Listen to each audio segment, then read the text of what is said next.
Didn't you have polio somewhere? I had polio when I was 4. So wait a minute. Let's just go back to that. Okay, it's a good thing I know you. Okay, so when you had polio, My spine was paralyzed for 2 months. And my mother fought, this was in 46, 47. you didn't have the vaccine. They didn't have a vaccine in 46. Oh, That's when the big polio epidemics were.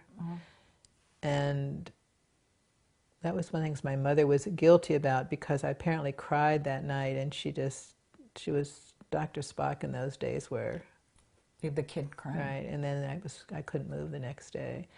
And she begged the doctor to leave me at home and let her take care of me and quarantine us, because you had to go into quarantine in a hospital. He almost lost his license over this, because one of her friends eventually turned into the health organization that I had polio. But by then I was well enough. But he almost lost his license. Another thing, I almost died so many times, I think 3 times my first year. And the doctor, Dr. Martin, told my mother he would adopt me. She said, no way. But I was such a health hazard. Wow. So with the polio, you were paralyzed for 2 months, and then what happened? I merged so well that later, this was in Miami, she took me to Rusk Institute to have me evaluated. They could not believe the level of my paralysis, because when they took children, I would have died, first of all, and they isolated them. They died.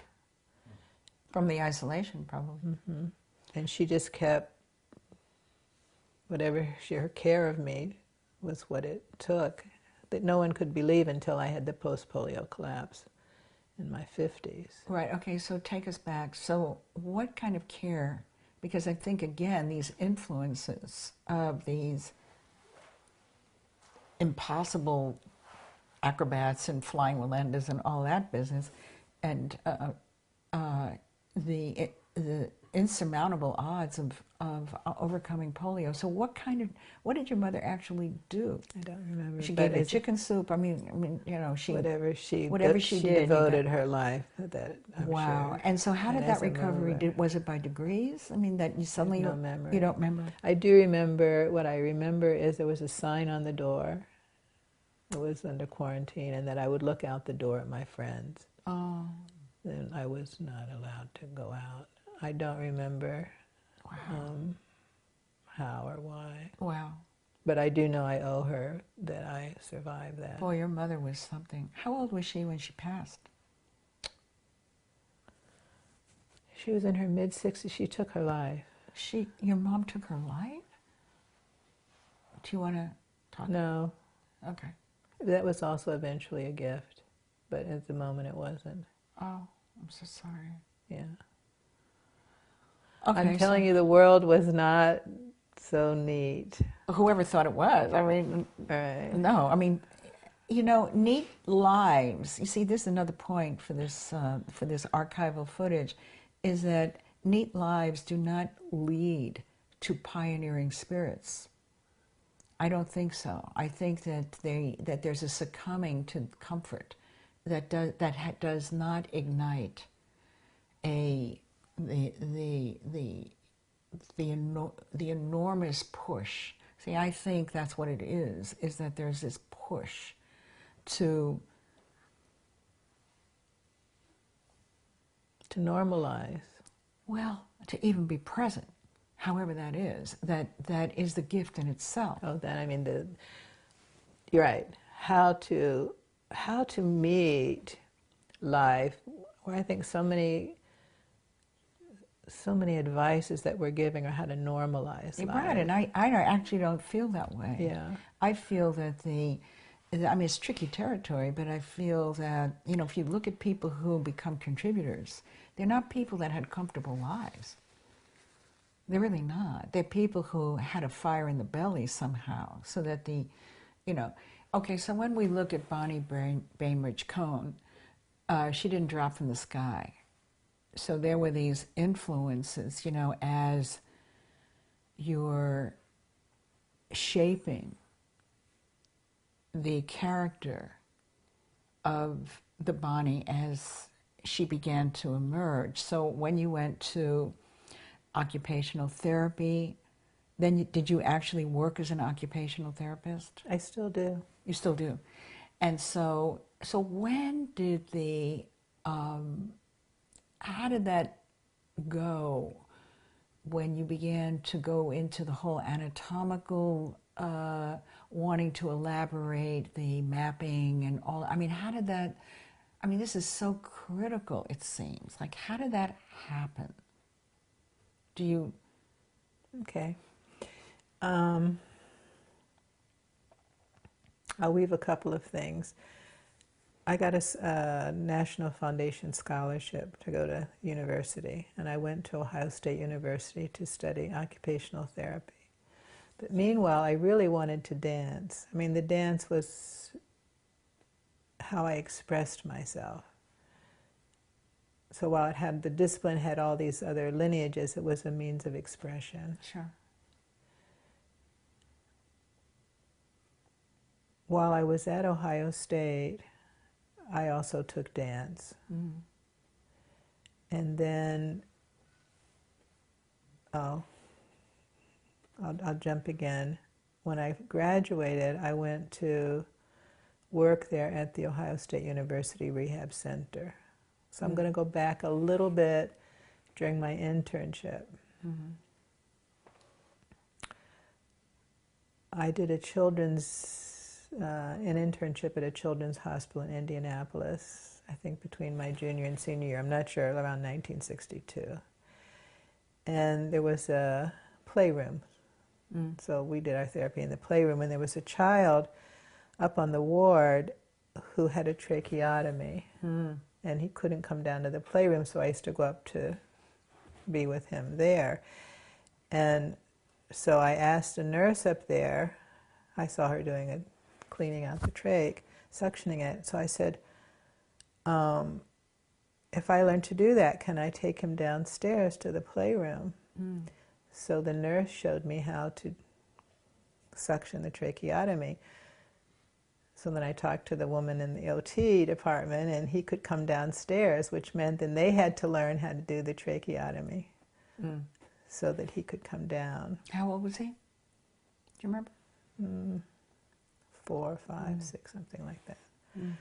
So one of the things that he taught me was how the lung, how the bronchi, like how you have to get the tube down into the different areas of the lung.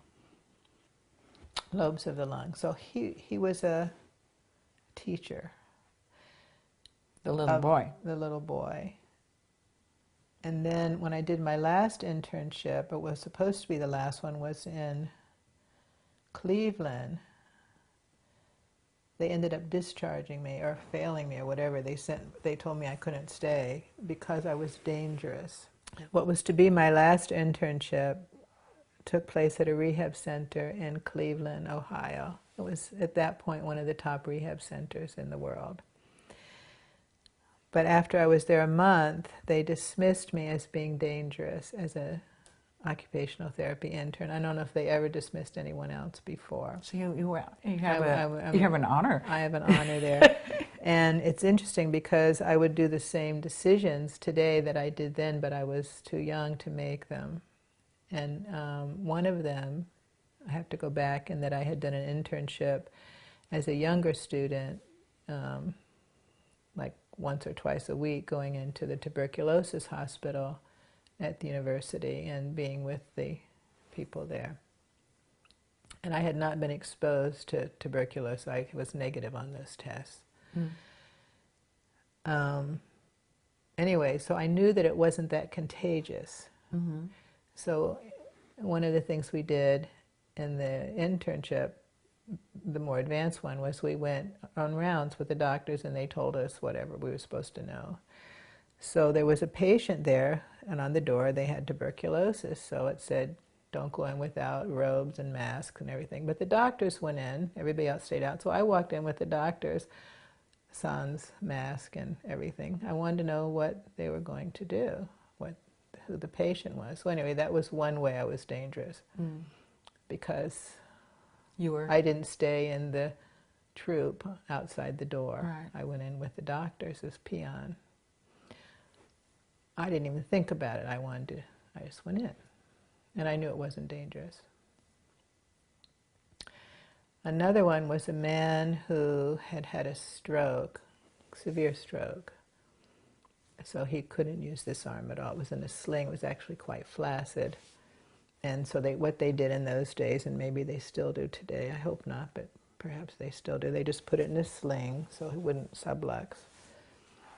And he was a businessman, very bright, and devastated by this stroke. And it so happened that his physical therapist was a co-student of mine, but she was older, so she had graduated. And in those days, and again, I hope it's only those days, but I suspect it's true still in some places, patients were cut at the waist, and physical therapists took care of the legs, occupational therapists took care of the hands and arms. So one of the things was, he obviously wanted someone to work with this arm, so I took it out of the sling. And when I held it, it felt like it could have been a piece of meat. I had not a clue of what I was holding. And I was devastatedly stunned. And in my nature, I made a vow I would someday know what I was holding in my hand. So meanwhile, the occupational therapist, who was my supervisor, said I was giving him false hope by taking his arm out of the sling and not teaching him how to be one-handed. Oh, God, the medical mafia rides again. I mean, And so I didn't really listen to her, you see, if no one was around. Anyway, so then one day he was going to be discharged, and this person whom I thought was a friend, not an acquaintance friend anyway, I'm still not sure what happened there. The man's wife was there. We were discharging. He was being discharged, meeting with her before he left, and he was to walk across the room. Well, I was standing next to his wheelchair. I was an attractive young woman, and he reached for my arm, and I gave it to him, and we walked across the room. I had usurped her role. It was her job to walk him across the room, and she would have done it by letting him struggle with a tri-cane thing. I think there were probably other things, but they let me go. Oh. So I was 2 months from graduating. Ooh. And I told my professor, you know, this is it. And meanwhile, they immediately went to bat for me, and there was a new rehab center at the university who was going to take a student, their first student in a few months, and they upped it and they took me instead. And they didn't mind that you had been a troublemaker? The first week I was there, they all left and went to a conference and left me in control of the department. That was the difference between these two situations. Oh my God. And so I ended up working there a couple of years after I graduated. But the difference between this new department and these wonderfully creative, wonderful women, and this other place that was just so repressive and so uncreative. Okay, so what was the, so then how did the glimmering of your determination, you know, how did that happen? You know, here you are, you're kind of rebellious. But quiet. You see, nobody knew I was rebellious so much. Oh, you were a quiet rebel. Okay, you were not demonstrating in the streets and stuff like that. No. Okay, so so how did that happen? You know, like I remember years ago at Esalen, you know, you had said that you were determined to change the map of the whole physiology and how we saw it. So, and you know, I've been very struck with your karma and your destiny, really. So how did that begin to happen?